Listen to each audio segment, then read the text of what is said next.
Today I'm gonna talk about Black Ink Crew season 3 episode 16. Y'all know how I do when it comes to Black Ink Crew. I don't write notes. I just talk about things that stick out to me on the show.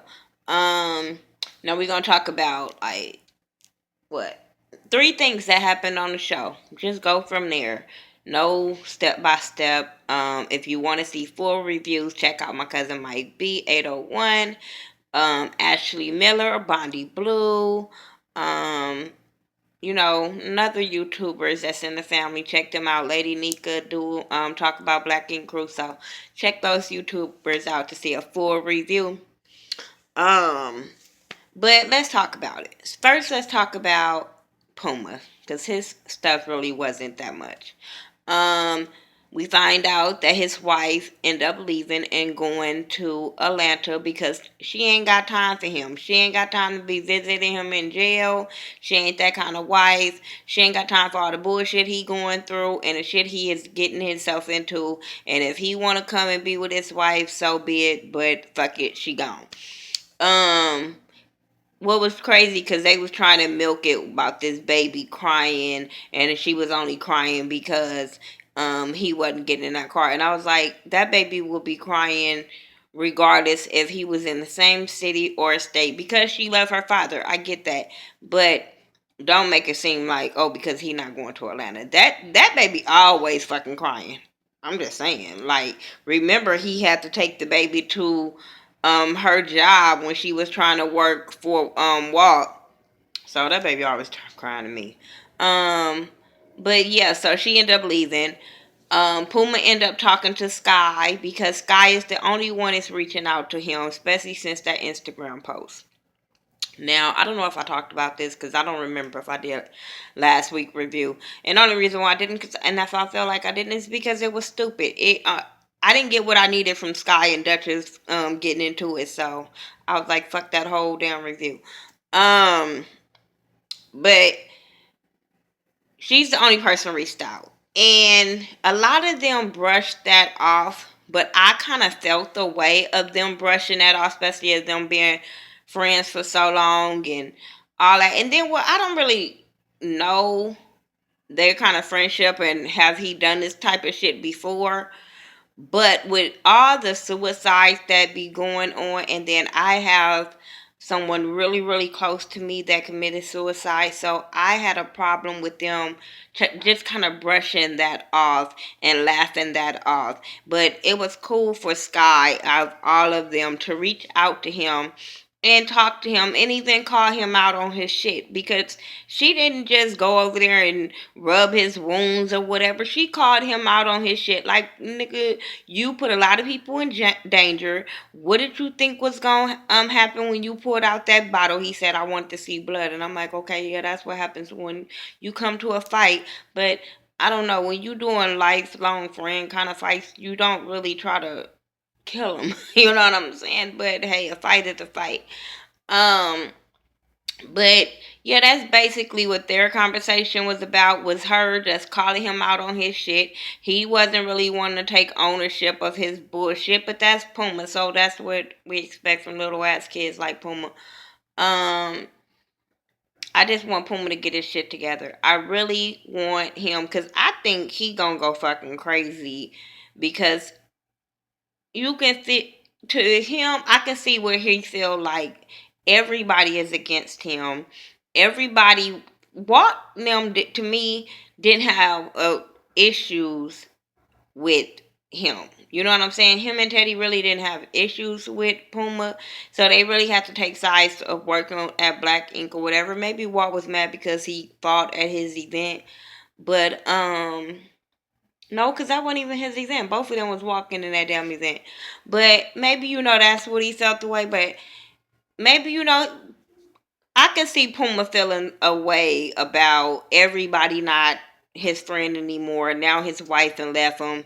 He ain't got the shop. So, that kind of person you got to watch for, especially when they going crazy. And, when people feel like they have nothing to lose, anything can fucking happen. So I'm just praying for that young man. That's all I can do because I see a good heart in Puma, even though he do dumbass stuff and don't want to take a lot of ownership on his shit. I just really feel like it's a good heart when it comes to Puma. Um, what else I want to say about that? That's it. Oh, she told them that they need to fight. Maybe, because, us coming from the hood, that's sometimes that's what friends have to do. They have to fight it out to get it the fuck over with. But like I said, things nowadays, motherfuckers are fighting to kill, and then friends ain't doing that no more. Friends ain't fighting, getting that shit over with. I was like, what behind me, my son pants? Um, but people are not fighting they friends and just getting that shit over with. It's just crazy now. So, I don't know if they should fight, especially they grown ass men. They both got kids. They got things to lose. You know what I'm saying? Um, Now let's move on from that. Donna goes to the shop. I don't know why this bitch want. I don't know if it's to be on TV or what, but why she is so wanting to be back with the Black Ink Crew of everybody disrespects her in that goddamn thing. Oh shit, is only your friend because he want to fuck, but and then oh shit's kind of the outcast too. So y'all both was outcasts, and maybe he missed you because shit he ain't got nobody to do shit with. I don't know. Um, but I do appreciate oh shit showing us what a mentor do in the tattoo shop. We ain't seen C's do none of the stuff that old shit took the time out to do with Donna. And I appreciated that. I think he should have been her mentor from the gate because hell, he was dumb enough to, fuck with her before with tattooing. So and then he's the only one is willing to take the time out. So I think he should have been and he was fucking her. So I think she would have probably learned a lot from them. And then I remember like at one point of time they was saying how oh shit was like the best artist in the shop until he misspelled that word and then they had to take that shit back. Um but at that time, he was on all kind of shit. But I do remember him being at season one, he was kind of like the best tattoo artist. So I don't understand why he wasn't her mentor, especially when Cease didn't have time to mentor her. But Sky called Cease and was like, "This bitch is in your shop," and he went off talking about get that bitch up out of there. If I had a whole projects come up in there, and I'm like, boy, you just make yourself sound like a bitch more and motherfucking more.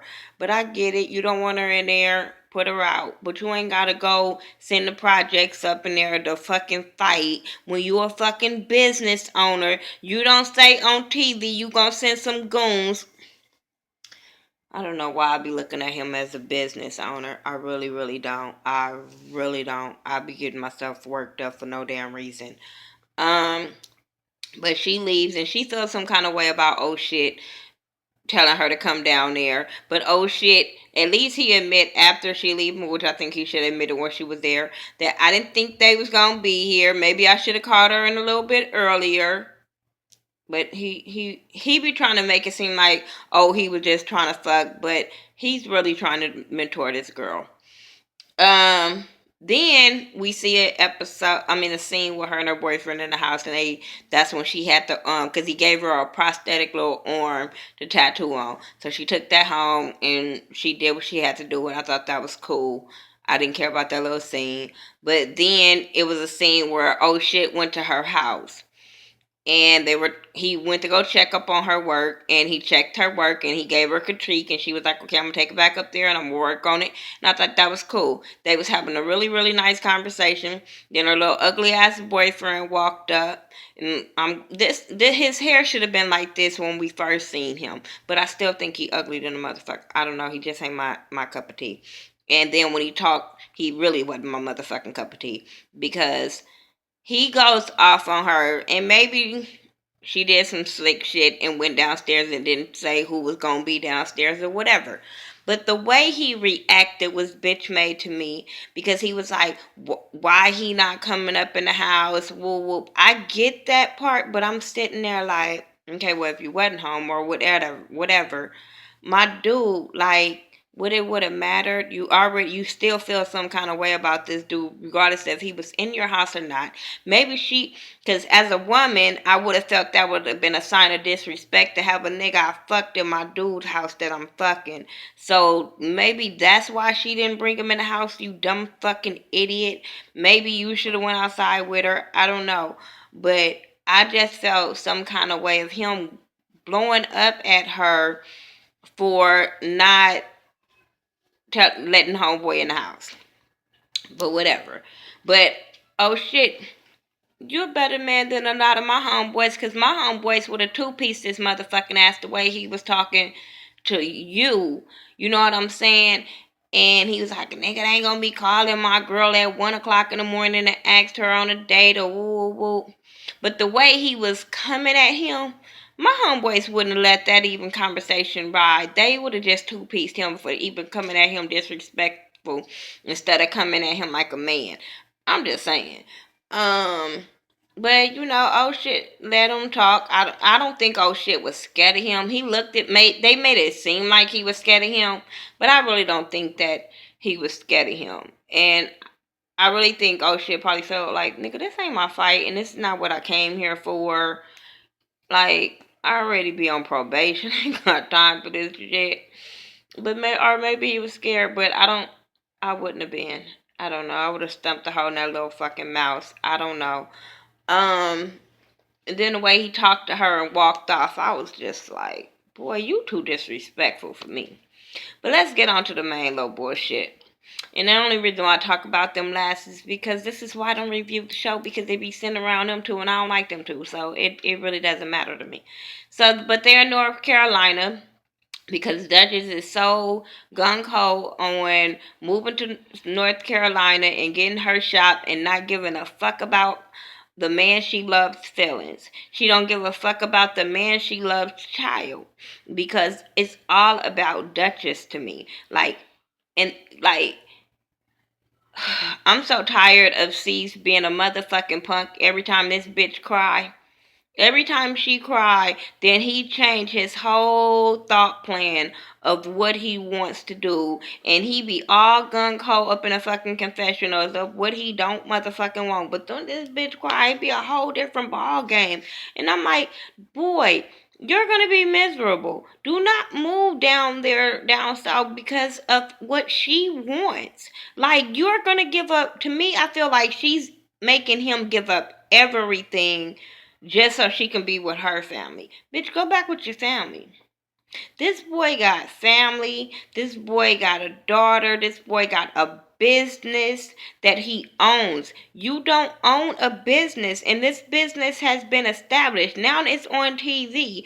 So, and you see his motherfucking crew, they can't. I'm just saying, like, well, he don't pay his light bills. I ain't gonna never fucking forget that.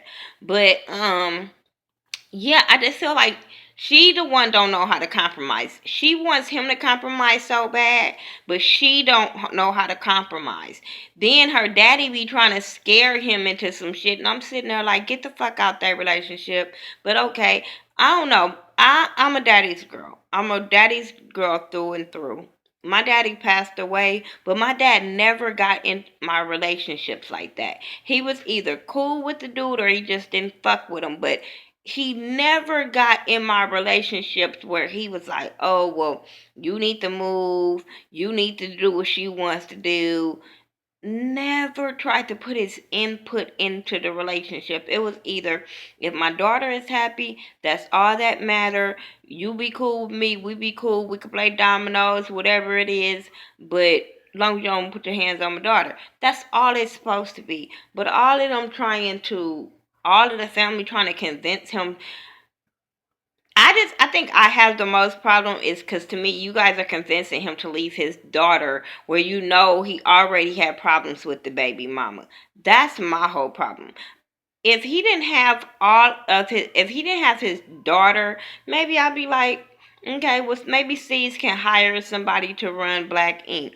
But right now, he has a fucking daughter. So then they goes to house hunting. She goes picks this $2 million house. Then I did get where she was coming from, where she was saying New York cost a lot of money or whatever compared to down south. I get that. But baby girl, you know neither one of y'all can afford a $2 million motherfucking house. I'm just saying, your parents been living there all their motherfucking life and probably been working. Your daddy was in the Marines and they ain't living in no $2 million goddamn house. You only been on Black Ink Crew for about a year or two. You know you can't afford. And I'm so with, let me tell y'all, I'm like with C's. I don't give a fuck how much money y'all make. All of that wouldn't have intrigued me. To me, I would have been like, okay, look at the maintenance on this house. If anything go wrong, we have to pay for it. We have to fix it. That's more money. It ain't no fucking kids here. What are we getting this big ass house for? For all our family to say they want to move in? No bullshit. I'm just saying, for what? Our house to be the barbecue house? Fuck no. You know what I'm saying? Now, Steve, well, maybe coming from New York and the way their housing is set up, coming from where he lives to probably Midtown, that is an upgrade for him, and that's cool for him. But like you said, they ain't got no kids. Why not get an apartment right now to start up with? Especially when you guys want to buy businesses. You guys want to open a business. How the fuck are you gonna open up a business and move into a $2 million home? I understand you're not putting up the whole $2 million up front, but bitch, you still got to put up a lot and buy a business and buy one Inc. 124.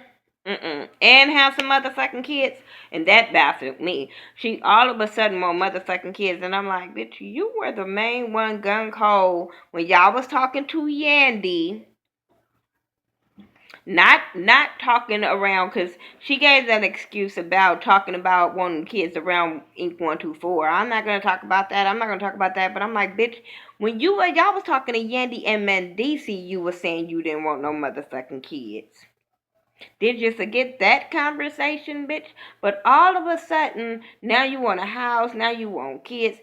I'm telling y'all, women, when you have a dude like C's, all of that planning getting a house and having a family, that be the farthest thing from their mind. Bitch, you should have been happy with he was finally saying let's settle down and get married, especially of him having a bad relationship with the baby mama.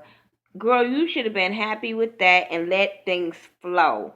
I'm so sick of women trying to rush fucking relationships.